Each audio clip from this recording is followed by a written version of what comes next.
മതഭേദമന്യേ, പ്രായഭേദമന്യേ ഒരുപാട് പേർ വിശ്വസിക്കുന്ന ഒന്നാണ് ജ്യോതിഷം. ജ്യോതിഷത്തിൽ എല്ലാവർക്കും ഒരു പരിധിവരെ വിശ്വാസവും ഉണ്ടാകും. ഒരുപാട് പേർക്ക് അവിശ്വാസവും ഉണ്ടാകും.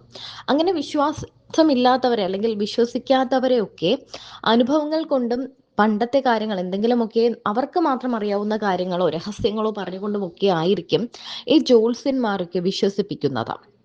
നമ്മൾ പണ്ടൊക്കെ കേട്ടിട്ടുള്ള പോലെ ജ്യോത്സ്യന്മാർ എന്ന് പറയുമ്പോൾ ഒരു പറ്റം പുരുഷവർഗത്തിലുള്ള ജ്യോത്സ്യന്മാർ മാത്രമാണ് നമ്മൾ പറയുന്നത്. എന്നാൽ അന്നും ഇന്നും അങ്ങനെയല്ല. പണ്ടത്തെ കാലത്തൊക്കെ ഒന്നോ രണ്ടോ സ്ത്രീ ജ്യോത്സ്യകളും ഉണ്ടായിരുന്നു.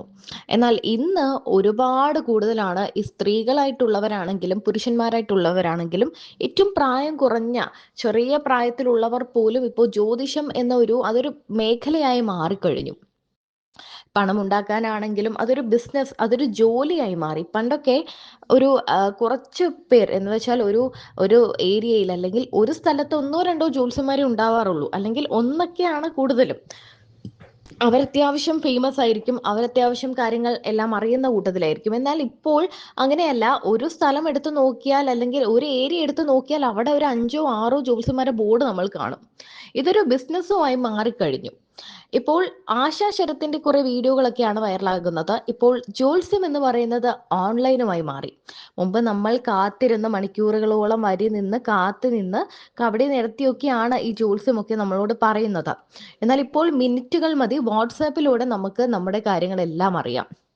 നമ്മുടെ ഡേറ്റ് ഓഫ് ബർത്തും ജനന സമയവും ഒക്കെ കൊടുത്തു കഴിഞ്ഞാൽ എ ടു ഇസഡ് കാര്യങ്ങൾ, നമ്മുടെ ഭൂതം ഭാവി വർത്തമാനം എല്ലാം അക്ഷരം പ്രതി പറഞ്ഞു തരുന്ന ആസ്ട്രോ ടോക്ക് പോലെയുള്ള ഓൺലൈൻ ജ്യോത്സികൾ അല്ലെങ്കിൽ ഓൺലൈൻ ജ്യോതിഷന്മാരൊക്കെ ഇപ്പോൾ ഒരുപാടുണ്ട്. അപ്പോൾ ഒരുപാട് താരങ്ങൾ ഇതിൽ വീഡിയോകളും ഒക്കെ ആയിട്ട് വന്നിട്ടുണ്ട്. ഇപ്പോൾ ആശാ ശരത്താണെങ്കിലും അനുശ്രീ ആണെങ്കിലും അങ്ങനെ ഒരുപാട് പേര് ആസ്ട്രോ ടോക്കിൽ വീഡിയോ ചെയ്തിട്ടുണ്ട്.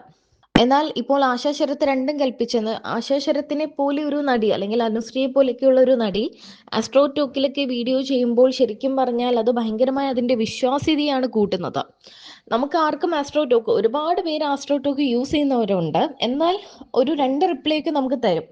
അടുത്ത റിപ്ലൈ നമുക്ക് വേണമെങ്കിൽ നമ്മൾ പിന്നെയും പണം അടച്ച് വെയിറ്റ് ചെയ്ത് അങ്ങനെ റിപ്ലൈ കിട്ടണം. ഓരോ ഉത്തരത്തിനും ഓരോ ചോദ്യത്തിനും നമ്മൾ പണം അടച്ചുകൊണ്ടേയിരിക്കണം. അതൊരു ബിസിനസ്സാണ്. നമ്മൾ പണ്ട് 100ഓ 200ഓ, ശരിക്കും ഇപ്പോൾ പൈസയില്ല. കുടുംബ ജ്യോത്സ്യന്മാർ വരെയുണ്ട്. പ്രശസ്തരായ സെലിബ്രിറ്റികൾക്കും താരങ്ങൾക്കും അല്ലെങ്കിൽ ബിസിനസ്മാൻമാർക്കും ഒക്കെ വീട്ടിൽ നമ്മൾ പണ്ട് കൊട്ടാര ജ്യോതിഷി എന്നൊക്കെ പറയുന്ന പോലെ അവർക്കൊരു ഫാമിലി ജ്യോത്സ്യനുണ്ട്. ഫാമിലി ഡോക്ടർ എന്നൊക്കെ പറയുന്ന പോലെ എല്ലാവർക്കും ഫാമിലിയിൽ വിശ്വസിക്കുന്ന, ഇതാണ് നമ്മുടെ ഫാമിലിയിൽ എൻ്റെ വീടിൻ്റെ നല്ലതിന് വേണ്ടിയാണ്, ഞങ്ങളുടെ കുടുംബത്തിന്റെ എല്ലാ കാര്യങ്ങളും അറിയുന്ന, കുടുംബത്തിന്റെ എല്ലാം പറയാൻ പറ്റുന്ന ഒരു ജ്യോതിഷി. അങ്ങനെയുള്ള ഓൺലൈൻ ജ്യോതിഷിമാരെ പ്രൊമോട്ട് ചെയ്യുന്ന ഒരാളായി ഇപ്പോൾ ആശാ ശരത്ത് മാറിക്കഴിഞ്ഞു. ആശാ ശരത്തിന് 2 രീതിയിലാണ് ഇപ്പോൾ പ്രതികരണങ്ങൾ. നല്ലത് പറയുന്നവരുമുണ്ട്, എന്തിനാണ് ഈ പരിപാടിക്കൊക്കെ പോകുന്നത്, എന്തിനാണ് ആൾക്കാരെ പറ്റിക്കുന്നത് എന്ന് ചോദിക്കുന്നവരുമുണ്ട്.